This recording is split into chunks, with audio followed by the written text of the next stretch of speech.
bahwa hingga saat ini kalau melihat dari tampilan teman-teman semua dalam keadaan sehat dan insya Allah bahagia juga, bahagia sejahtera. Dan juga yang di room online ya, ini ada 17 termasuk saya juga join ke online soalnya.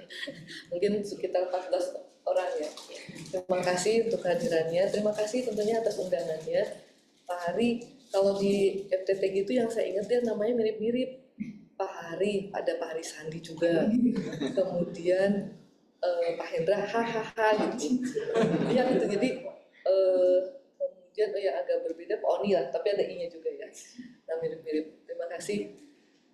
Mungkin kalau secara fisik ini yang di sini sekitar berapa 20-an ya, 20 orang. Kemudian yang secara online tadi 14, alhamdulillah. Saya hadir di sini memenuhi janji. Jadi ya mungkin tahun lalu sudah disampaikan untuk bisa berbagi. Nah ini alhamdulillah saya mendapatkan kesempatan ini. Mungkin dari keinginan untuk berbagi kan sebaik-baiknya manusia yang memberikan manfaat. Saya mencari itu, saya mengejar kebermanfaatan. Nah, mungkin mudah-mudahan topiknya relevan juga, di mencari judul yang pas itu PR juga ternyata gitu. Apa ya gitu. Tapi karena sekarang kan sedang digelorakan ya, semangat bisa gitu. Maka bisa itu kami upayakan di awal tuh gitu. Bisa. Nah, kaitannya dengan pemimpinan tuh, bisa jadi pemimpin. Jadi ini bisa berlaku untuk siapa saja, sebetulnya tidak hanya untuk yang struktural ya, yang saat ini mungkin sudah menduduki posisinya sebagai VP kalau kita kakak Ustadz Kang Hendra itu sudah di level VP. Kemudian SVP kalau membandingkan dengan pembina juga ya, Pak Ustadz Ramzi, atau juga di level lain. Tapi sebagai pribadi juga kita sebetulnya sebagai pemimpin. Nah, saya mungkin tidak mengutip bahasanya dari sisi agamanya, tapi sekarang saya mengutipnya karena praktisi gitu ya, dari expertise. Kalau judul jadi memberikan pemahaman dan juga kesadaran. Jadi selain sudah paham juga self awareness-nya mengenai perilaku kepemimpinan. Jadi kepemimpinan itu tentunya ada perilaku-perilakunya. Kalau sudah tahu, sudah paham, juga terdorong ya untuk melakukan pembiasaan dalam kehidupan sehari-hari. Intinya itu sebetulnya ya. Nah, mengapa ini penting disampaikan? Karena dalam konteks kita ini bekerja, ya semua orang mungkin punya value ya, punya apa yang penting nih dalam bekerja ini, yang menjadi panggilannya gitu. Bekerja itu untuk apa? Ada macam-macam mungkin ya niatannya untuk bekerja ini. Tapi kalau coba kita angkat ya kebanyakan sih bisa dikatakan aktualisasi diri. Apa sih yang kita cari itu dengan bekerja, terlepas dari kita mendapatkan dari sisi aspek finansial, tapi sebetulnya ada value yang juga kita tanamkan dan itu kita jalankan gitu. Nah ini yang kami sampaikan di sini. Kenapa saya katakan kami? Karena ketika membahas atau menyiapkan materi ini saya dibantu teman-teman. Saya tidak sendirian. Nah saya ajak sini kesempatannya baru buat berdua nih. Ada Mbak Mita alhamdulillah beberapa hari yang lalu tuh baru kembali dari Tanah Suci. Ya, jadi alhamdulillah sudah salah aja.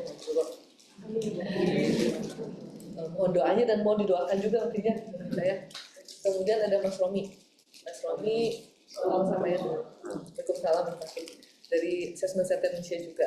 Jadi kemudian sebenarnya ada Mbak Melan, cuma tadi saya kurang menyampaikan ayo ikut gitu, tapi beliau yang membantu untuk penyiapan materi ya. Salam Mbak Melan kalau join itu. Mohon maaf ini gitu. Lupa tadi saya nggak Melan ikut gitu. Nah, jadi tidak sendirian, makanya saya gunakan kata kami ya. Jadi untuk penyiapan materi ini. Insya Allah kalau nanti materi sih bisa disampaikan juga ya selesai sesi ini. Baik, nextnya ini masih fresh from the oven gitu ya materinya.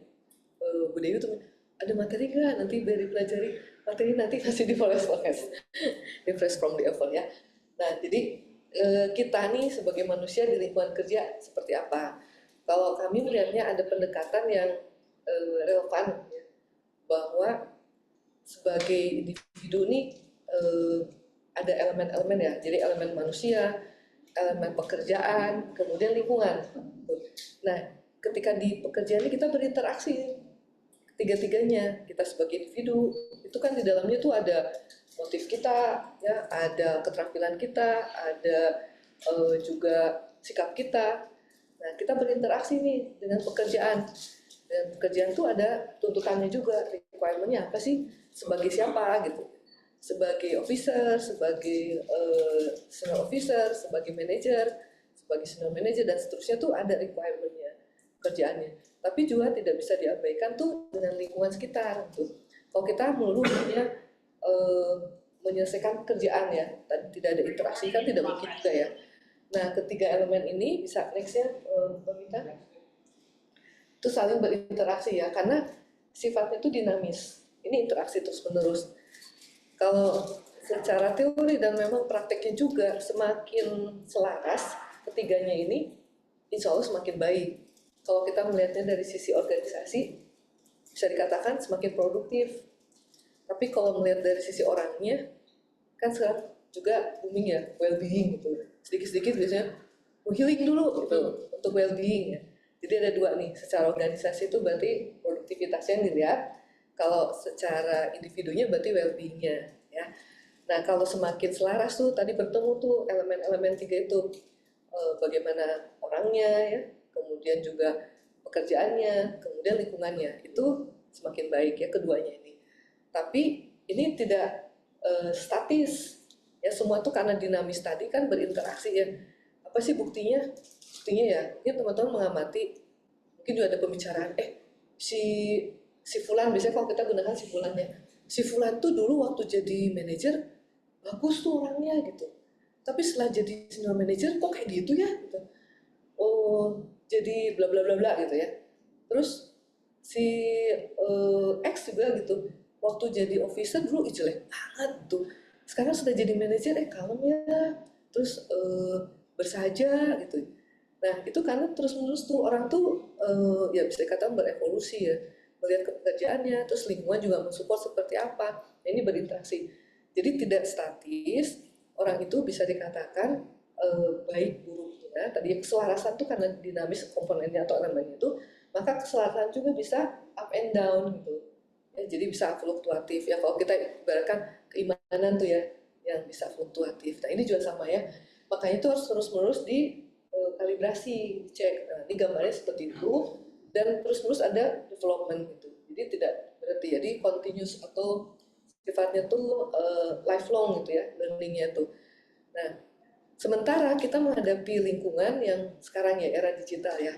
Ini ada beberapa trennya, tapi bukan tren yang baik-baiknya nih yang saya ambil ya, yang kami ambil, jadi bukan saya, kami ambil itu. Ini tren-tren yang tantangannya lah. Dan saya juga mengamati, dan teman-teman ya mengamati dari kami kan melakukan proses atau kegiatan assessment ya. Kalau dikatakan si ACC ini, ACC itu nama apa istilah untuk peserta assessment. Kata atasannya bagus nih kalau di pekerjaan itu, jadi rekomendasi itu bagus itu. Bagusnya seperti apa ya? Mengapa ketika assessment kok tidak munculkan itu gitu? Nah, saya akhirnya mencoba untuk memahami dengan berbicara langsung dengan yang bersangkutannya ya. Apa yang terjadi gitu? Salah satunya tuh ternyata, aduh terlalu banyak sih itu materinya gitu. Informasinya terlalu banyak, datanya wow, ada yang tabel lah, ada yang gambar segala macam ya.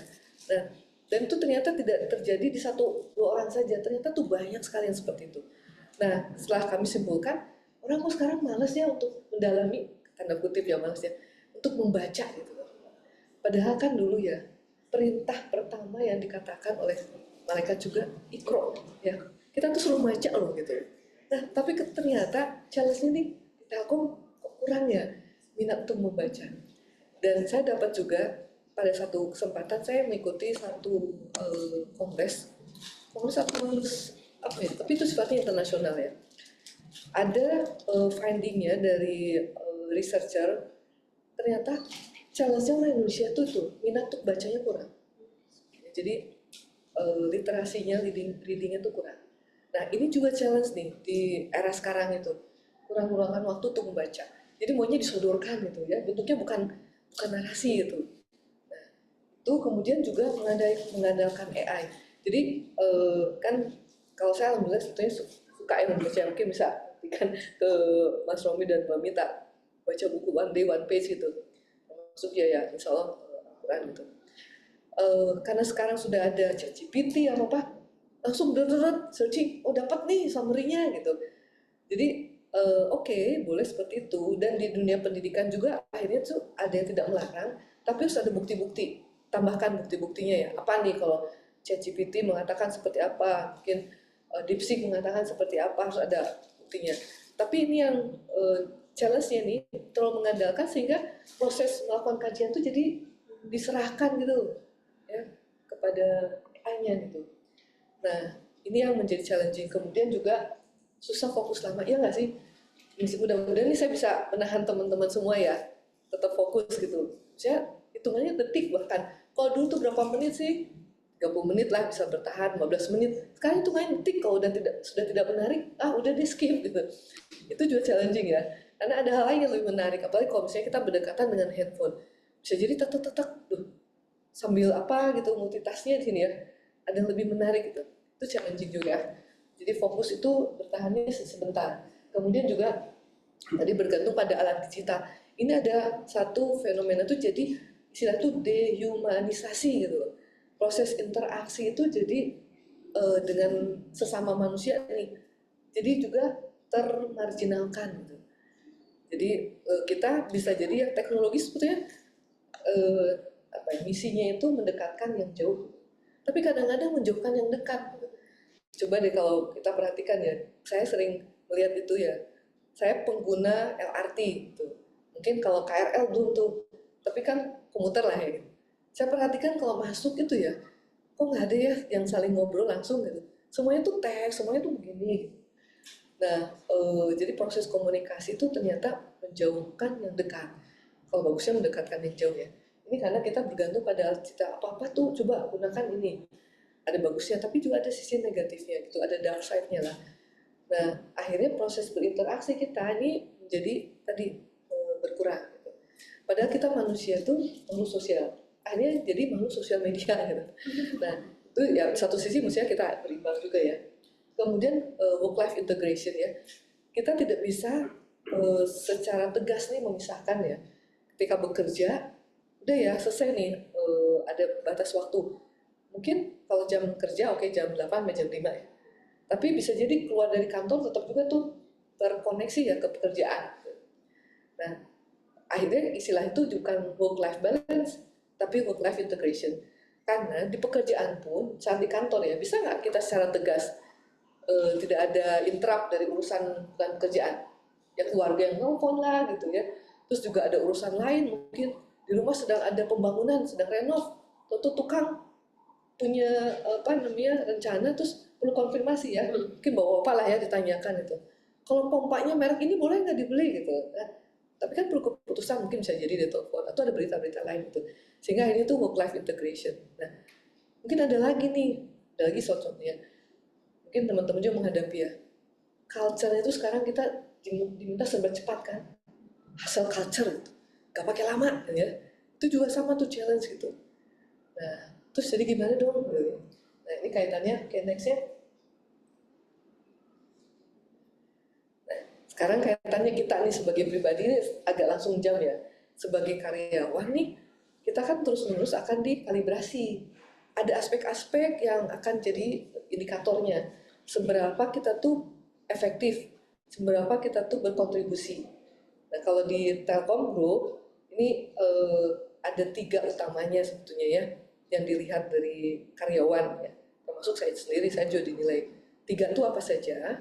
Oke, penilaiannya nih. Nah tapi sebelum set nih ya, kalau teman-teman dengar kata assessment apa sih? Kan tes ya, terus penilaian ya, tes penilaian. Tapi kalau diundang gitu untuk ikuti assessment, yang pertama kali dirasakan apa? Gugup. Terus belajar, takut. Iya. Senang ada nggak yang senang gitu? Ya, seneng kayaknya bakal naik nih. Oh, okay. Sebuah harapan-harapan Ada gitu harapan ya. ya. Iya. Oke, jadi tadi rasa ya, berarti rasa ya. Senang, gugup, kemudian juga apa tadi lagi? Ada harapan. Terus kalau dari yang rasionya yang terpikir apa? Oh, itu yang tadi dirasakan. Harus belajar. Terus cari bocoran nggak? Iya, cari experience apa positifnya? Cari experience dari yang sudah lulus gitu ya. Oke. Nah, kayak ada beberapa mungkin frequent ask question ya. Frequent ask question yang sering muncul nih. Terutama ketika undangannya mungkin ada job targetnya ya. Kalau saya dinilainya apa sih gitu ya? Yang baru nih, yang pengalaman pertama gitu. Mau dinilai nih assessment. Apa sih yang dinilai? Gitu. Aduh, saya kan orang, saya keuangan. Nanti pertanyaan bisnis, apa bisa gitu. Terus saya orang SDM, wah ditanya bisnis juga. Terus gini, wah dia kan di enterprise, wah dia pasti udah lulus. Banyak pertanyaan-pertanyaan nih, contoh-contohnya ya. Tapi temanku itu kan jagoan, kenapa dia gagal ya? Padahal dia pintar banget gitu. Pertanyaan ini tidak hanya muncul dari teman-teman yang menjadi peserta atau masuk dari top level yang di atas ya. Nah, terus apa yang mesti disiapkan? Ini banyak pertanyaan yang muncul ya. Kalau saya pernah gagal, terus nanti saya gagal lagi, saya trauma nih. Udah deh, malas ikutan assessment, apalagi di ACI. Dan banyak, sebetulnya apa sih yang dinilai? Ini dijelaskan. Next-nya, oke. Ya, jadi sebetulnya besarnya ini ya, 3 ya. Kalau dalam konteks penilaian. Jadi ada leadership kompetensi, kan teman-teman sudah tahu juga ya, ada 10 kompetensinya. Dan itu berlaku seluruhnya di Telkomsel secara keseluruhan. Insya Allah Telkomsel juga ya, meskipun ada modif-modif untuk Telkomsel, tapi menggunakan 10 kompetensi ini. Kemudian juga ada professional qualification, ini bahasa kerennya lah. Sebetulnya itu pemahaman terhadap fungsi bisnis atau technical knowledge. Ya. Kemudian juga ada kepribadian, seperti apa. Tapi di luar itu, yang semuanya tuh yang lebih mungkin fundamentalnya adalah sebenarnya karakter juga dinilai.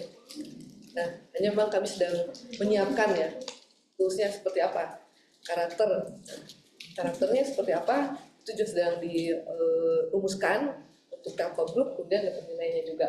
Jadi 3 aspek ini yang utamanya. Terus bagaimana sebagai kandidat pimpinan suatu mungkin tim ya, dan juga di satu unit. Kalau sekarang kan mungkin sebagai leader untuk diri sendiri.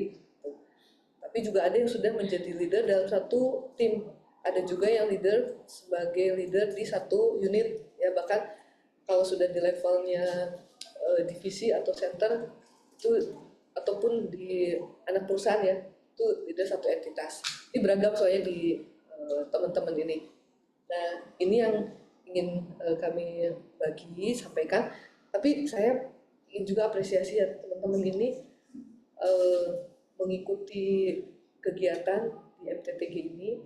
Ini kan STMJ, bagus banget ini singkatannya gitu.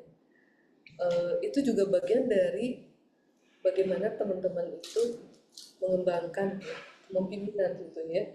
Jadi alhamdulillah teman-teman punya mungkin dari sisi keinginannya sudah ada, dan juga difasilitasi perusahaan. Jadi bertemulah antara tadi individu dan environment-nya gitu. Jadi jangan disia-siakan ya. Coba kalau dari jumlah karyawannya dari berapa puluh ribu, 24.000 ya? 4.000 yang Telkom Group, di Telkom ya, kalau totalnya sekitar itu. Kan tidak semuanya nih, tidak 4.000-nya ikutan kegiatan. Ini berarti kan belum baru sebagian kecil ya yang memanfaatkan. Jadi bersyukur teman-teman nih sudah bergabung salah satu mungkin kalau dari flow itu yang bisa dimanfaatkan ya. Nah 3-3-nya ini bisa terasah sebetulnya. Mungkin secara detailnya seperti apa? Next, nah, ini kompetensi dulu ya. Next, jadi ada pendekatan tentang kompetensi ini mencari gambar. Kemudian ini masih bisa terima ya kalau di lingkungan ini.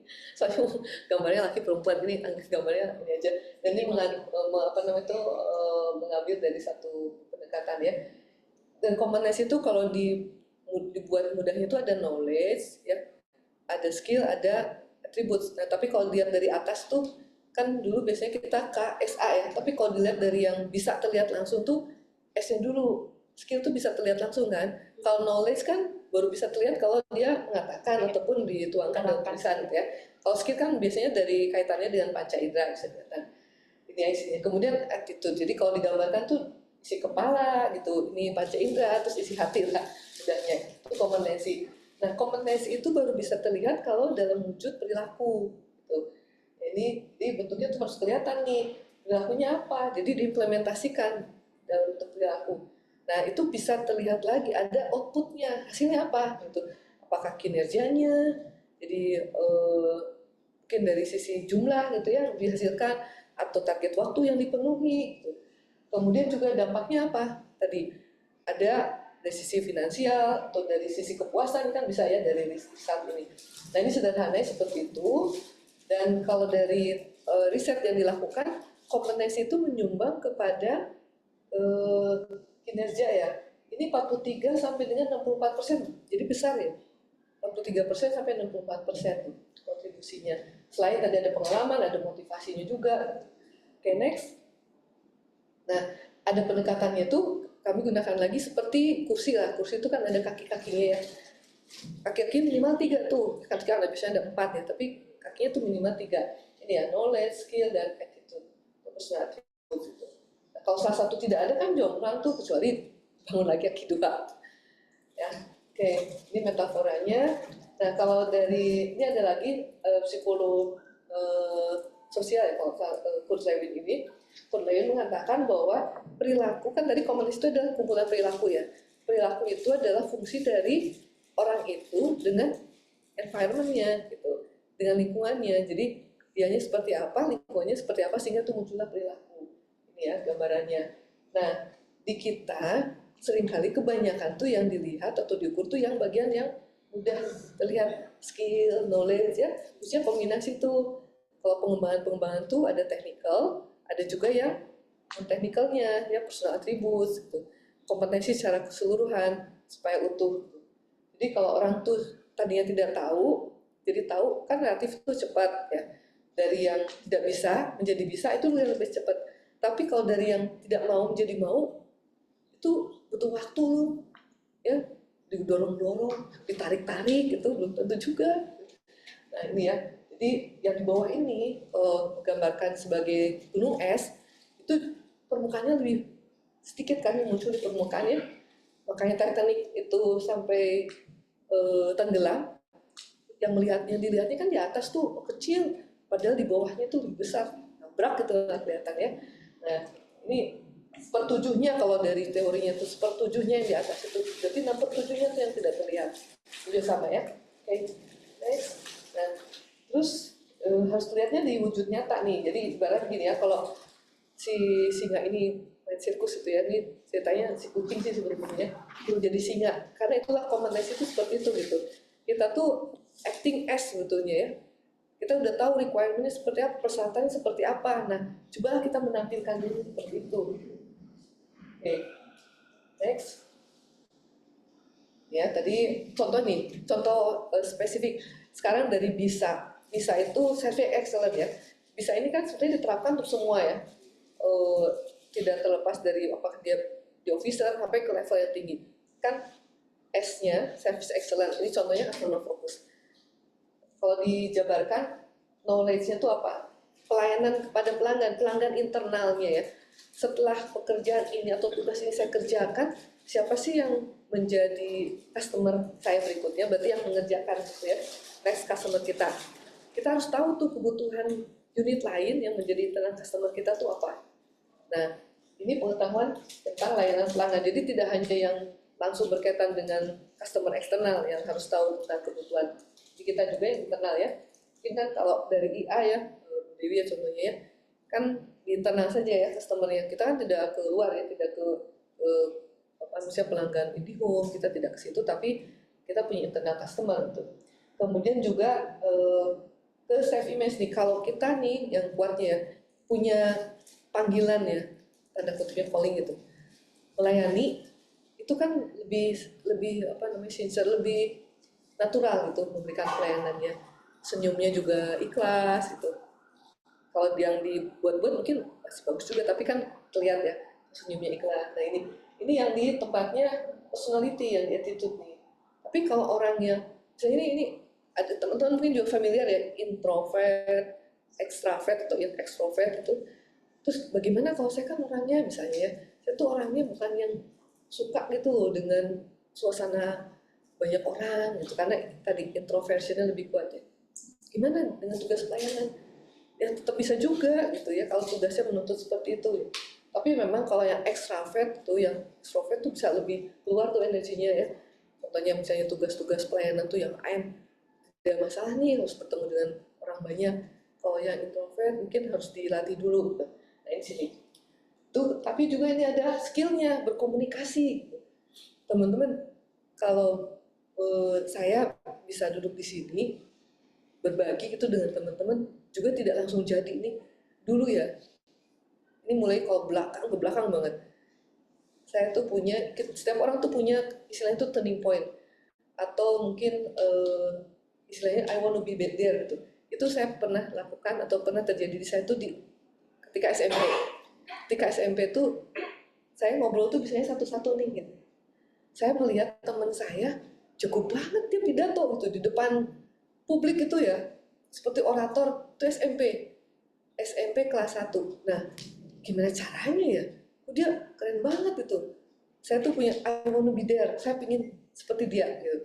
Saya akhirnya masuklah menjadi, ada kan majelis pemusatan kelas ya. SMP tuh udah mulai ada OSIS ya. Teman saya tuh ketua OSIS. Saya nekat loh jadi ketua MPK. Padahal saya ngobrol lebih dari satu orang saya gugup tuh gitu. Pokoknya saya pengen bisa pidato tuh. Jadi dikumpulkan tuh seperti kepala sekolah lah menyampaikan sambutan. Teman saya tuh keren banget. Nah itu pas SMP gitu ya. Jadi kemampuan berkomunikasi. Nekat tuh saya masuk ke situ. Alhamdulillah sedikit demi sedikit tuh. Jadi kalau dari teori mungkin ya perlu 10.000 jam untuk bisa mastery di situ. Tapi bisa kok, nggak harus 10.000 jam, mereka 10.000 jam lama banget ya. Itu 10.000 jam berarti berapa tahun tuh? Kan lama ya. Itu bisa ada shortcut. Jadi teman-teman juga mungkin sudah mengarah ke sana tuh. I want to be there-nya, saya ingin jadi seperti itu gitu. Itu mungkin punya mimpinya ke situ ya. Nah ini salah satu mungkin contohnya komunikasi tadi, persuasif gitu. Itu saya kejadian di saya tuh waktu SMP. Oke, next. Kita percepat ya, karena supaya ada sesi tanya jawab. Nah, ini mungkin kalau alat ukurnya macam-macam ya. Nanti mungkin teman-teman ada yang pernah ikutan assessment center dan sebagainya. Itu macam-macam ya. Oke, next. Itu tentang kompetensi.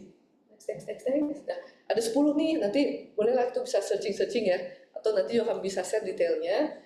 Ini ada kata-kata kunci ya. Mungkin kalau 10 itu seperti apa, itu bisa. Tapi saya ingin jelaskan, mungkin nextnya kita ini kompetensi oke, ini nanti bisa ya kata-kata kunci seperti apa next.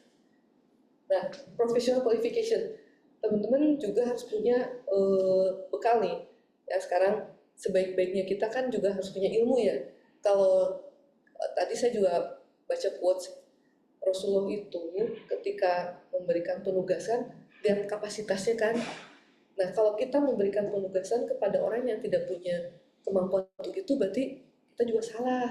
Tapi kita juga sebagai pribadi harus punya tuh kemampuan itu, skill itu gitu. Jadi supaya kita juga ketika ditugaskan jadi benar sama-sama ya. Atasan juga jadi tepat, kita juga jadi tepat menjalankannya gitu.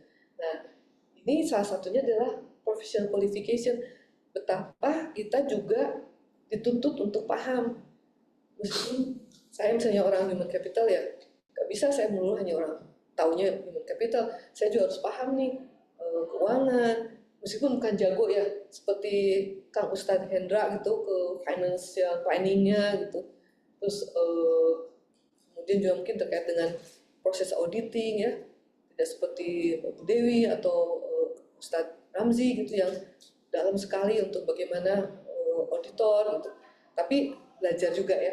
Nah, ini juga teman-teman mulai mendalami di bidang-bidang lain. Oke, next meminta ini bidang ya, ini ada, kalau kita fokuskan saja ke 5 ya, ada human capital atau people, kemudian ada commerce itu tentang bagaimana bisnis ini seperti apa, kemudian juga ke teknologi ya, kan sekarang apalagi kita nih terpapar sekali dengan teknologi ya, harus paham-paham juga, jangan sampai gaptek gitu.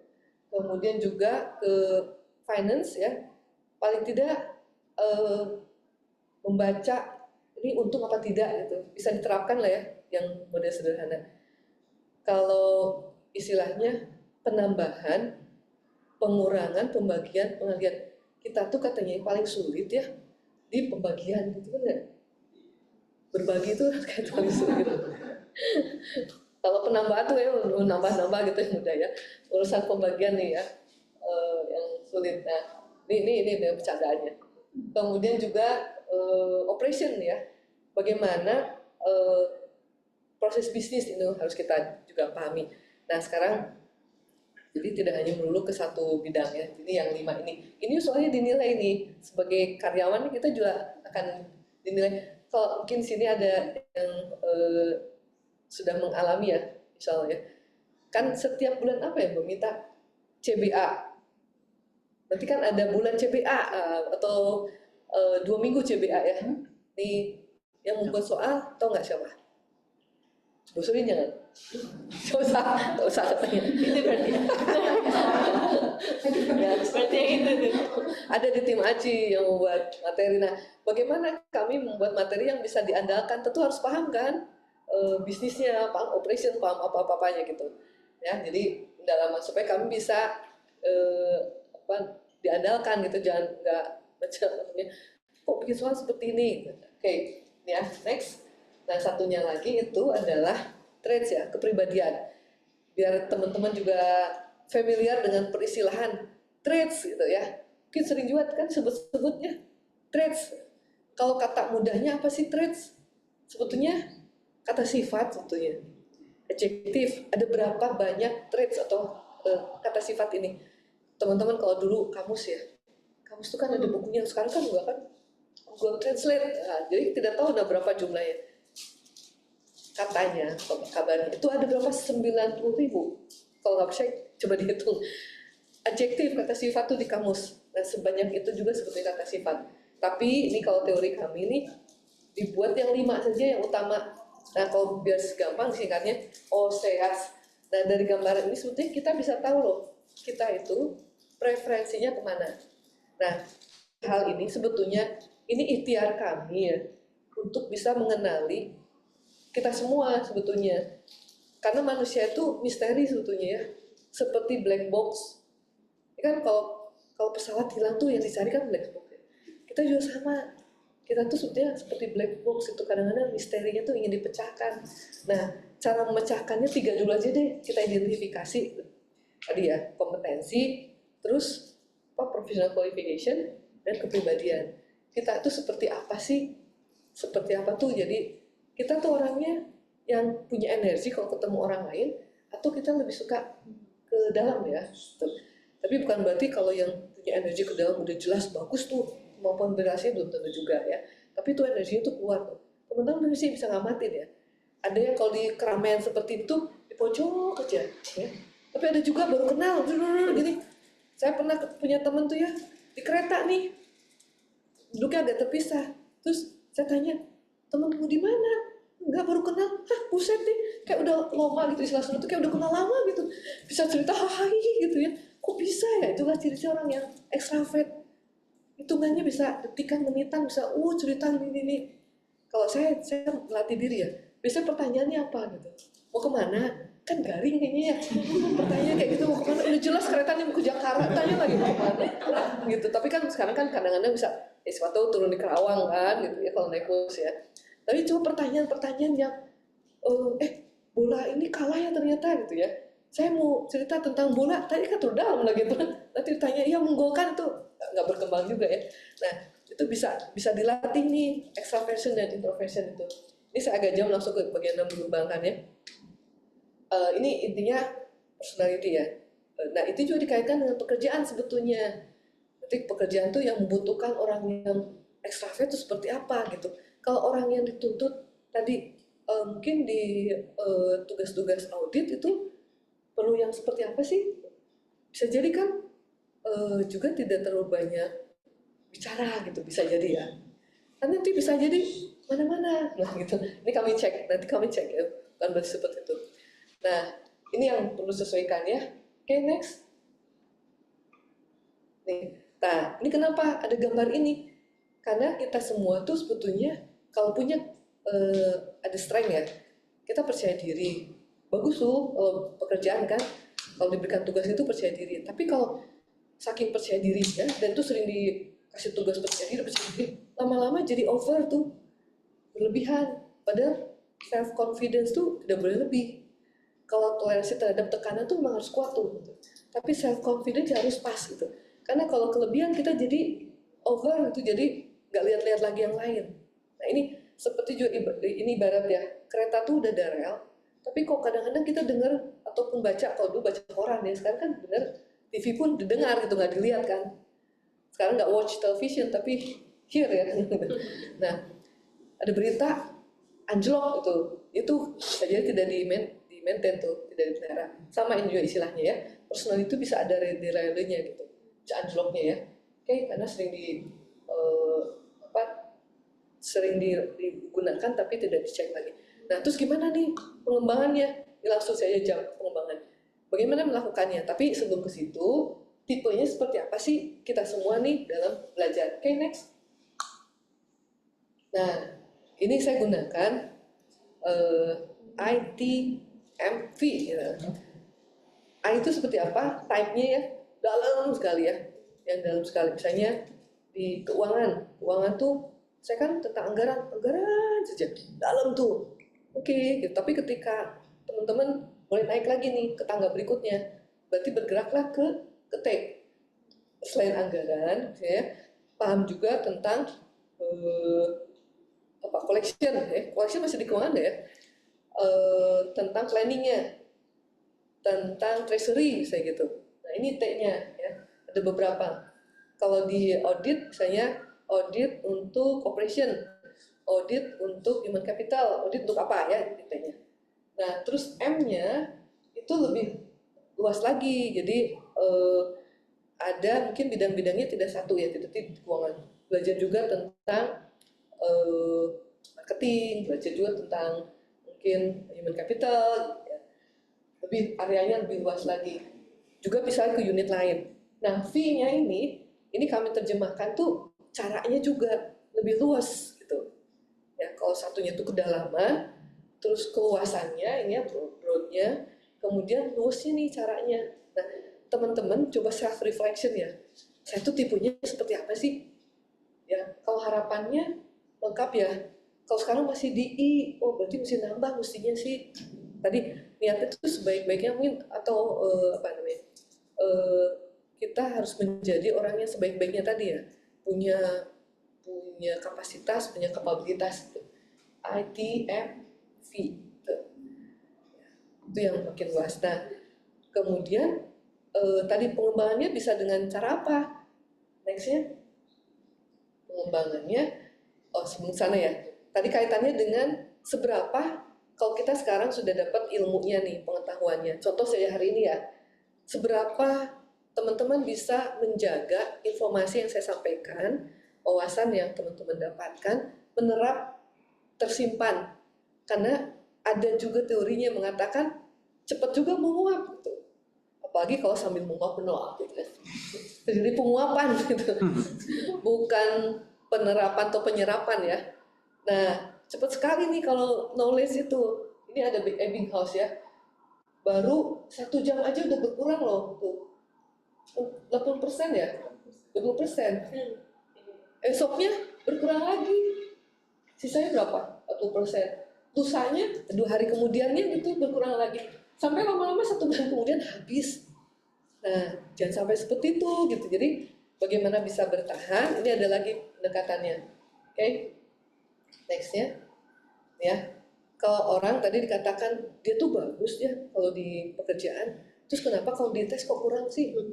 Karena ada juga ya, orang itu menghadapi situasi tes itu udah takut duluan gitu. Kalau keseharian tuh biasa lah gitu. Tapi ketika merasa dinilai, tidak bisa menampilkan versi terbaiknya. Itu ada. Nah, harapannya di keseharian bagus. Assessment itu kan sesekali saja gitu. Harusnya bisa bagus juga. Tapi kenyataannya tidak. Apa saja sih faktor yang bisa menjadi penyebab? Ini antara lain ya. Bisa jadi kan, karena memang knowledge-nya belum siap nih. Yang mau diukur tuh apa? Kalau ibaratnya mau difoto, fotonya tuh tampak depan loh gitu. Ini malah dia tuh samping. Ya salah gitu.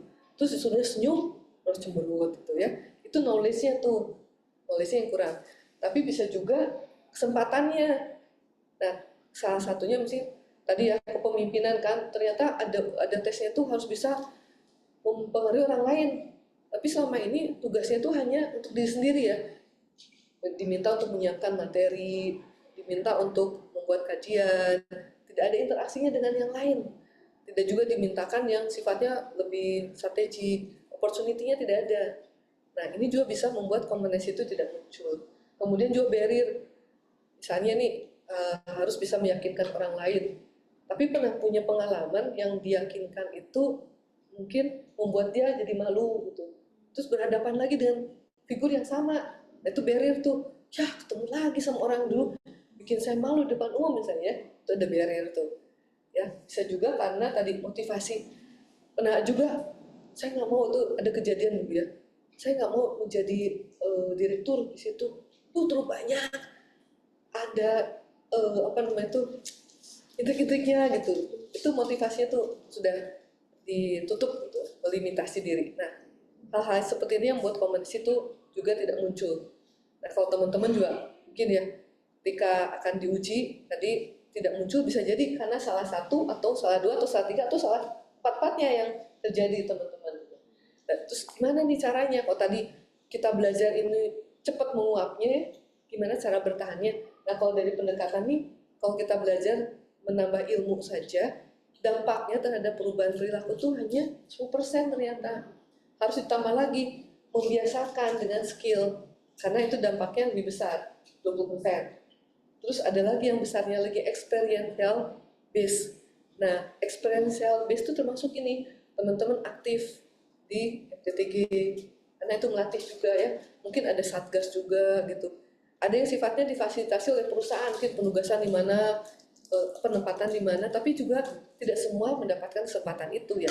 Kita semua tuh yang mencari kesempatannya. Jadi di sini kita yang proaktif lah mencari dalam arti yang positif ya, tidak mencari-cari masuk. Bahkan juga mungkin ada penugasan secara personal ya. Jadi ketua RT deh gitu. Ya di lingkungan ya.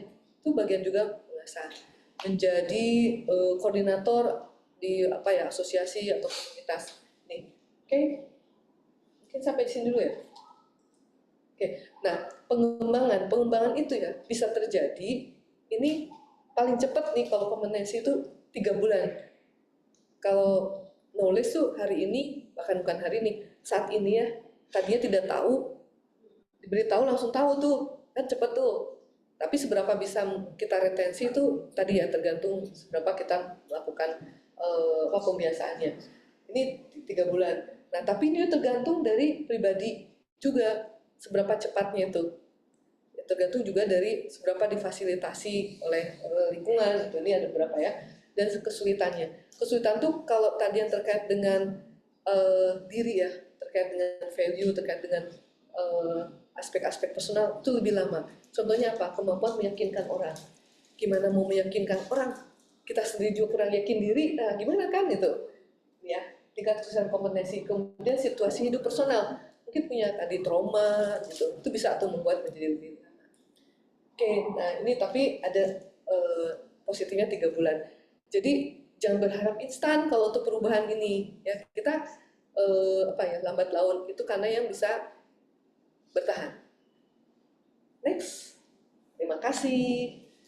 Jadi itu mungkin satu arahnya. Bisa ada waktu? Bisa. Oke. Saya kembalikan ke Mbak Laras. Alhamdulillah. Kita khairan, Masya Allah ya. Banyak kilo. Tadi ilmu tuh tadi knowledge sekalinya dapat langsung gitu ya, dari yang tidak tahu menjadi tahu. Seperti yang itu, bagaimana ilmu itu baru bermanfaat jika diamalkan. Jadi apakah tadi ilmu dari Ibu yang sering terserap mampu diamalkan saat nanti apalagi mungkin mau asesmen dan segala macamnya gitu ya. Langsung aja kita ke sesi tanya jawab, mumpung ada expertnya terkait asesmen kompetensi di sini. Silakan dari Uti dan apa? Silakan Pak. Baik, Assalamualaikum warahmatullahi wabarakatuh. Waalaikumsalam warahmatullahi wabarakatuh. Nama saya Abdul Halim Badani, biasa dipanggil Halim dari Telkomsel. Pertanyaannya terkait asesmen ini untuk menyiapkan menjadi leader gitu ya. Saya pernah ingat itu ada teman yang bilang bahwa untuk bisa naik jabatan itu atau lolos asesmen itu paling nggak ada unsur 3 tangan nih. Jadi yang pertama adalah campur tangan, yang kedua garis tangan, yang ketiga tanda tangan. Nah, jadi saya melihat bahwa ini salah satunya kita insya Allah ada campur tangan lah mungkin bisa dibantu. Tapi dari apa yang disampaikan tadi kriteria segala macam gitu ya, biasa mana atau apa aja sih yang nantinya akan dises gitu, setidaknya tadi udah dapat gambaran insight-nya. Tapi mungkin ekspektasi saya yang terlalu jauh gitu, saya terbayang saya sudah di titik yang mana gitu. Artinya mungkin siapa tahu kita punya privilege nih di sini. Artinya untuk standar bisa pas gitu ya, atau memenuhi persyaratan asesmen ini misalkan di titik 100 gitu. Bisa jadi kita di sini atau saya gitu masih di angka 80 gitu. Atau mungkin ada yang sudah di 110 bahkan ada yang sudah lebih gitu kan. Di ekspektasi. Nah, mungkin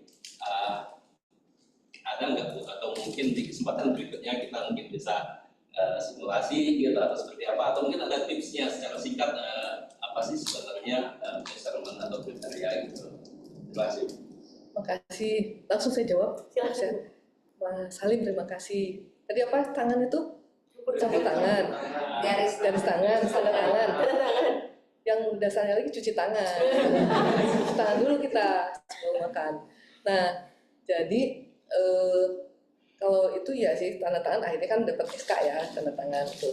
Kalau campur tangan kita lihatnya positifnya bahwa memang untuk bisa sampai kepada penguasaan itu support system perlu. Jadi campur tangan atasan, teman itu untuk membuat kita tuh jadi terbiasa ya. Kita nggak bisa sendirian juga gitu. Nah, kalau garis tangan ya mungkin ada sesuatu yang gift lah, memang apa namanya itu sudah dilahirkan di bawah, tapi itu sebetulnya bisa berproses ya. Makanya pendekatan kami itu kan behavior ya, bukan orang dilahirkan seperti itu, tidak ya, tapi karena ini berproses itu. Jadi itu dilihat. Kalau sudah sampai di mana, tadi ada toolsnya. Nanti mungkin kalau pendalaman lagi, insya Allah ini bukan yang terakhir. Makanya kenapa saya ajak teman-teman, ada Mas Romi, ada Mbak Mita, Bu Dewi nanti bisa dijadwalkan lagi gitu. Boleh ya, nanti silakan saja. Ini berdua yang dihadirkan, tapi sebetulnya ada teman-teman yang lain juga bisa. Tapi nanti prioritaskan pada berdua dulu yang mengisi. Boleh jadwalkan lagi ya. Mas Salim boleh ya. Kalau nanti jawaban saya belum sampai ke spesifik, ada bisa untuk mengkalibrasi kita sampai di titik mana saat ini, tapi kita bisa ke titik yang berikutnya tuh seperti apa gitu. Tipsnya ada. Kalau sekarang tips sederhana saja. Tadi ya, penguatan tuh yang sifatnya kita secara proaktif, inisiatif kita sendiri nih, jangan bergantung pada fasilitas dari perusahaan. Oh, saya perlu ini, dikirim dong, saya ikut pengembangan. Tidak, searching, pengetahuan tadi, searching ya setiap hari. Dan ini sebetulnya sudah difasilitasi oleh perusahaan juga, ada e-learning dan sebagainya. Kita kuatkan tuh di area yang kita masih bolong. Nah, tapi bagaimana kita tahu kita masih bolong di situ? Bisa jadi melalui tes. Tapi kan tes mungkin belum diadakan. Bisa juga yang mudah nih, tanya sama teman. Atau juga dari ketika dapat tugas, pernah dapat feedback tidak gitu. Oh, dari atasan tuh feedbacknya itu untuk kalibrasi kita. Nah, area-area kalau dari sisi ini tuh yang menjadi peminatan kita apa? Mungkin kita dalami itu gitu. Tapi ternyata itu bukan yang dibutuhkan oleh pekerjaan. Kita cari tahu juga pekerjaan itu menuntutnya apa. Itu mungkin tips sederhananya baca, sering baca ya. Saya membandingkan itu yang tadi literasi ya terhadap minat baca ya. Saya punya kesempatan ke suatu tempat, di negara lain memang gitu ya. Itu di weekend dan di weekdays. Saya bandingkan lagi di kita toko buku di weekdays dan di weekend. Saya di weekdaysnya pada saat itu ya pas memang di luar jam kantor ya. Tapi sesuatu yang sangat berbeda ya. Betapa penuhnya di negara itu di hari weekend. Toko buku, wih buset, penuh banget sampai itu gimana ya. Ternyata memang tuh di apa ya minat bacanya. Dan memang banyak sekali tuh pustakanya. Nah sementara di kita, saya pernah datangi ya, di kan toko buku di sini ada Gramedia gitu, kemudian juga ada Kinokuniya dulu ya, ada Periplus, terus apa lagi ya, itu sepi gitu di bagian buku-bukunya. Nah terus di bagian juga pengunjungnya juga ya, buku-bukunya sudah banyak. Nah mungkin buat kita aja deh gitu ya, munculkan minat untuk membaca. Apa sedikit-sedikit tuh gitu. Saya berikan teman-teman, jadi waktu milad tuh saya kasih hadiah ya buku. Akhirnya waktu itu ada satu hari book review gitu. Itu mungkin ya. Terus nanti ya itu mengikuti kegiatan ini nih. Karena kita tuh belajar bisa dari siapa saja. Jangan melihat harus yang ke atas, nggak juga gitu. Nah kalau saya, ini tips dari saya kadang-kadang bereksperimen ya, mungkin bisa sadari teman-teman kalau saya sedang bereksperimen. Seperti yang saya bertanya, saya tidak tahu. Memang kadang-kadang saya tidak tahu, tapi kadang-kadang saya menguji juga seberapa tahu teman-teman itu gitu. Nah, teman-teman juga mungkin bisa ya lakukan itu ya. Tapi jangan kelihatan, ih kamu bener, saya lagi menguji kamu, syuting nggak? Syuting ya. Yang polite dan itulah. Nah, mungkin itu cara-cara sederhananya, tapi nanti kalau pendalaman, saya persilakan nanti ini lagi aja di range lagi ya, Mas Romi dan Mbak Mita. Mudah-mudahan memenuhi jawabannya menurut pertanyaan ya. Makasih, ini perwakilan Telkomsel kan waktu itu juga ada siapa ya? Hari waktu itu yang dari Telkomsel tuh pas di pertama saya kemari. Ya pengurus. Aduh. Terima kasih, jazakallahu khairan Telkomsel. Ya. Salah tadi kurang adresnya. Terima kasih ya. Ada pertanyaan dari online, dari dunia maya kita. Boleh tolong klik bagian kolom chatnya teh, Mbak Dewi. Kalau tidak ada pertanyaan, saya bertanya loh. Dari Bang Ian ya, izin bertanya, bagaimana Telkom Group menjaga kualitas leadership-nya tetap dan makin baik? Sebab kata John C. Maxwell, everything falls or rises on leadership. Semoga Telkom Group tetap leading hingga masa depan. Amin, insyaallah ya. Bagaimana nih menjaga kualitas leaders-nya ini tetap dan makin baik? Bang Yans ya? Iya. Bang Yans, terima kasih pertanyaannya. Jadi ini juga mengutip ya, bahwa keberhasilan perusahaan itu tidak karena strateginya saja ya. Strategi bagus nih, tapi yang eksekusinya siapa? Jadi eksekutor, dan eksekutor itu leader. Ya, leader itu kan bisa leader satu unit atau leader secara pribadi juga gitu. Jadi betul. Nah, bagaimana Telkom Group menjaga supaya leadernya efektif terus? Ini ya kalau ada tugas di HCM ya, bagaimana menempatkan, kemudian mengevaluasi. Kalau memang sudah tidak fit kan terjadi perubahan-perubahan tuh. Nah, tapi bagaimana menjaga ini memang melalui development. Kalau sekarang kami berimbang sebetulnya dengan Korpu ya. Korpu kan technical. Nah, di ACI itu yang soft kompetensinya atau soft skill ya. Itu upaya untuk menjaga. Tapi itu yang dilakukan oleh perusahaan ya. Kembali lagi memang ke individunya harus punya proses ya. Selalu memastikan saya sudah di situ atau belum gitu. Nah ini memang challenge-nya, karena kalau sudah di posisi ini tuh ada perasaan, ada penilaian tentang dirinya, saya kan memang udah layak di sini gitu. Saya mau apa lagi? Ini udah hasil perjuangan saya loh gitu. Nah sifat itu yang tadi derailernya itu loh. Jadi udah berhenti belajar akhirnya gitu. Jadi tetap harus ada dua tuh, memang perusahaan memfasilitasi support sistemnya, tapi dari individunya juga harus terus-menerus mengkalibrasi diri. Ya. Ini jadi mirip ini ya, kayak misalnya hidayah, bagaimana kita menjemput hidayah. sebenarnya dari kita sendiri apakah yang mau menjemput tadi ilmunya itu, ataukah dari kita sendiri yang resisten terhadap tadi sumber daya yang udah diberikan oleh perusahaan. Oke. Ada lagi mungkin satu pertanyaan lagi? Oke. Saya Nasya dari Haji juga temennya Rizal HCSX saya. Oh, mau tanya, saya kan ikutan training ya. Jadi saya lagi training tuh tahu bahwa ada proses yang namanya belajar melalui connect, sosialisasi, terus eksperimen dan dari learning. Dan setelah diimplementasikan ke dunia yang nyata gitu dengan melihat misal realnya adalah misal saya itu kurang asertif orangnya. Nah itu bisa diimplementasikan juga ke kehidupan kita yang nyata, bukan hanya untuk assessment gitu, assessment formalnya dari apa untuk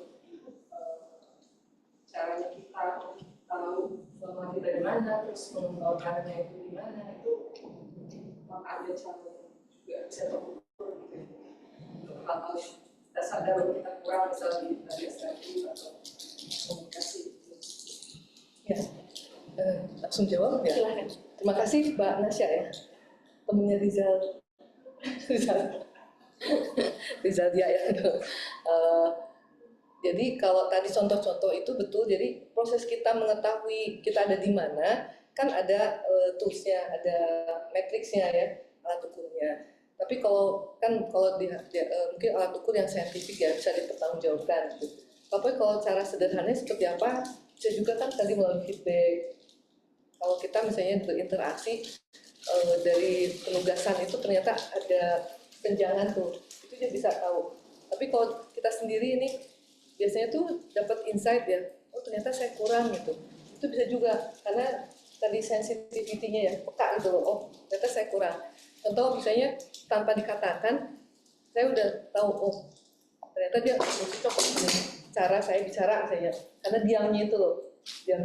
Saya biasanya juga itu, kalau tanda tidak setujunya itu apakah diam atau bicara langsung. Tapi ternyata tipe dia tuh bukan orang yang akan bicara langsung. Berarti diam itu mengatakan sesuatu ya, oh tidak setuju.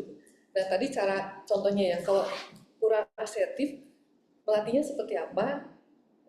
Bisa dengan yang sederhana tidak berisiko misalnya. Apa katakan tidak terhadap sesuatu yang sebetulnya saya tidak ingin melakukannya, tapi yang mungkin tidak akan mengganggu reputasi, tidak akan mengganggu mungkin dari sisi kinerja dan sebagainya. Tapi itu salah satu latihan. Nah itu mungkin cara tadinya pertanyaannya, bagaimana kita tahu kita ada di posisi mana, kurangnya di mana? Itu ada matriksnya, ada toolsnya. Tapi juga hati-hati kalau kita self-diagnose gitu kan, sekarang sering ya, wah aku nih ternyata lagi stres, aku kayaknya sekarang tuh soalnya banyak ya, mungkin di sosial media ya, cara mengukur seberapa resilient Anda gitu. Terus cobalah gitu pakai alat ukur itu, ternyata tipe yang nggak tangguh gitu, akhirnya dia lemes sendiri kan setelah tahu kayak gitu ya. Nah itu mesti hati-hati juga ya untuk self-diagnose. Terus kita juga cure-nya, jadi langsung kita juga melakukan terapi sendiri gitu. Itu banyak kejadian ya. Sekarang di posisi ini yang panic attack tuh banyak gitu, karena itu dia melihatnya kepada orang lain gitu. Lihatnya kepada orang lain, mengkomparasi, terus oh saya jadi seperti ini gitu. Itu mungkin cara sederhananya. Kalau mau dilakukan pengukuran, boleh nanti Mbak Mita sama Mas Romi bisa juga gitu ya. Terus juga boleh dengan mencoba untuk ini aja, berinteraksi ya dengan teman, oh ternyata saya kurang gitu. Tapi dengan proses bertanya, mendapatkan feedback itu cara yang lebih mudah. Tapi siapa yang juga bisa menyampaikan feedback, nggak semua orang juga siap untuk memberikan feedback gitu. Jadi mungkin bisa lihat ya, kalau di ACI insya Allah karena profesinya ke situ, itu bisa jadi teman untuk diskusi. Saya tuh biasa dengan Mbak Mita manggil saya Mem, gak cocok Mem gitu, Mbak Mita tuh sini. Saya juga ngasih saya bisa manggil nama langsung ya, Mit, pakai yang ini lah Mit gitu. Jadi biasa tuh ngasih feedback, biasa terbuka. Jadi kan kita bisa tahu tuh, oh kita ada gap di situ. Sampai ke yang bawah-bawah juga saya bisa bertanya gitu ya, coba cek yang minta saya tanyakan, saya paksakan. Bahkan tadinya ada satu hari Friday is the free day for feedback gitu. Nah itu cara kita untuk tahu. Kalau memang di lingkungannya tidak terbiasa ya jangan dipaksakan juga, tapi mungkin orang dekat lah kayak gimana sih. Itu kan ada Johari Window ya, itu ya cara kita bisa tahu seperti apa. Mungkin kalau difasilitasi ada nanti kumpulan ini saling memberi umpan balik. Karena pernah ada kejadian kami lakukan itu ternyata mereka surprise, baru tahu saya kata dia kayak gitu. Ya. Oke, nanti bisa ngobrol lagi. Mbak Syah ya, kasih ternyata di HCM ya. Belum ketemu lagi. Oh ya, oke. Oke, terima kasih. Mungkin tadi terkait ini ya budaya feedback itu emang jarang kayaknya di sini. Iya daripada ini loh, untuk feedback. karena kan gini, lebih baik memberikan feedback daripada kita ngomongin di belakangnya. Itu benar. Bilang aja langsung gitu. Iya, dia memang harus ada kayak emang forum khusus ya kita terbuka untuk memberikan feedback yang membangun gitu ya. Biasanya kan siapa? Biasanya siap tapi kayak iya. Pertanyaan terakhir itu dari Zoom. Dari Mbak Leni, izin bertanya untuk kompetensi dan politik performance politik sudah cukup familiar, ada pengukuran di Telkom Group. Nah, khusus untuk tadi personal traits atau OSIAS tadi, bagaimana metode pengukurannya nih dalam Telkom? Ya. Apakah ada toolsnya juga? Ada. Dan pada saat tahun lalu ya pada saat CBA ya, Mas Romi Mbak Mita, kita lakukan juga. Jadi ada alat ukurnya di kami ini. Itu bisa teman-teman tuh ada di profilnya seperti apa sih? Kan ini sebetulnya bukan dikotomi ya. Di pojok kiri, pojok kanan, bukan kutub kiri, kutub kanan, tapi itu continuum. Seseorang tuh bisa bergerak. Tadi mungkin dia itu introvert tuh. Nah, terus bergerak tuh bisa jadi ke extrovert tuh. Nah, teman-teman tuh ada di mana? Itu ada Telkom Group atau Telkom saja? Kita punya data. Ya, tapi ada, nanti kami cek ya, kalau memang ingin tahu, sebetulnya bisa diskusi juga ya, Mbak Leni ya. Nah, Telkomsel insya Allah sih kalau itu juga ada ya, tapi beda ini ya. Insya Allah ada, jadi profil karyawan Telkom itu di ACI ada, nanti kami cek kalau terkait personal, tapi pernah diukur. Kalau nanti belum, mungkin memang tidak ke per orang, ke unitnya, nanti kami cek ya. Karena memang kami butuhkan nanti data ini. Dan juga ada sesi feedback sebetulnya. Jadi kita ini tidak rahasia-rahasiaan. Rahasia itu di awal ya, bahwa terkait dengan misalnya kriteria tidak kami sampaikan dulu. Nanti setelahnya itu ada feedback. Ya jadi kalau hasil assessment kan teman-teman kalau sudah pernah ikut juga ya, kan bisa dilihat di Gmail. Dan itu bisa disampaikan secara interaktif juga, lisan juga disampaikan. Jadi jangan khawatir, kita berikan potretnya yang diharapkan seperti apa.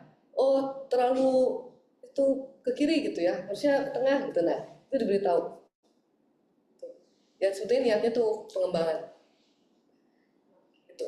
Baik, alhamdulillah udah seluruh pertanyaan sudah terjawab. Insya Allah semoga menjadi ini yang menambahkan ilmu dan diamalkan gitu yang kita banyak. Insya Allah terima kasih banyak atas ilmu manfaatnya yang menjadi amal jariah ya untuk Ibu dan juga tim yang sudah menyiapkan ilmu dan juga rekan-rekan sudah menyempatkan hadir di sini. Masya Allah itu juga atas izin Allah kita bisa bertemu.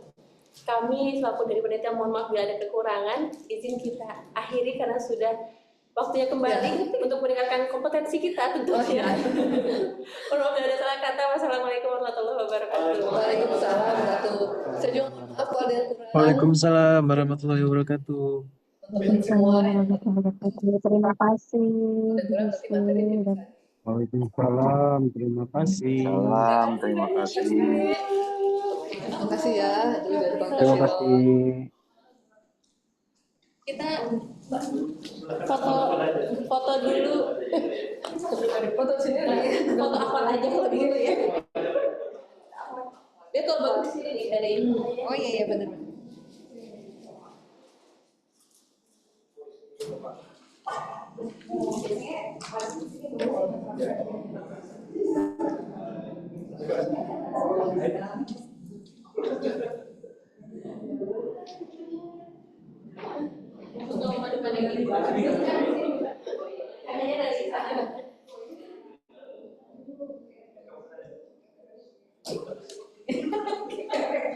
Dekat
Kita langsung isi sama nomor teleponnya nih.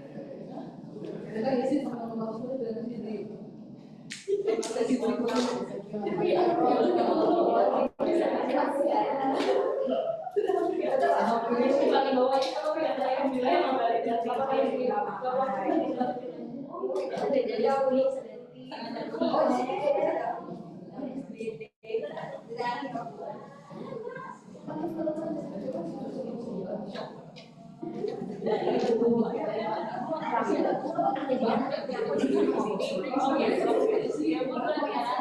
kasih.